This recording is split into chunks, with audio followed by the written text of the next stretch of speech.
जाएगा ना भिड़ो बैगन।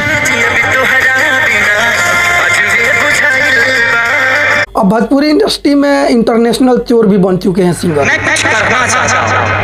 हाँ, आके खुला मंच पर खेसारी लाल यादव बोलते हैं कि मेरा बेवफाई सॉन्ग आया है, मैं आप लोग के लिए रिलीज होने से पहले एक लाइन सुना देता हूँ, मैं अपने भाइयों के लिए। और कान में आके कश्यप बाबा क्या बोल रहे हैं ये देखिए। ऐसे लग रहा है कि कश्यप बाबा पूरे दिन रात एक करके अपने पेन से उस गाने को सजाए और लिखे हैं। जब एक इंटरव्यू में वही कश्यप जी से पूछा जाता है कि आखिर प्रमोद प्रेमी सबका विवाद क्यों हुआ, तो बोल रहे वो तो टोन के लिए हुआ था। अब बताइए आप इसमें किसका टोन लिए हैं? गाना सेम है, थोड़ा सा मोड़ तोड़ के गाना को इधर से उधर कर दिया गया है।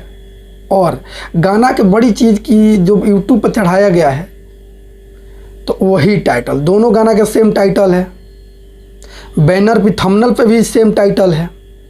अब रह गया थोड़ा सा इधर उधर मोड़ तोड़ के बना दिया गया, एडिट कर दिया गया है। तो ये लोग की सोच है कि भोजपुरी इंडस्ट्री में कोई आगे नहीं बढ़े, कोई नया सिंगर आगे नहीं आए।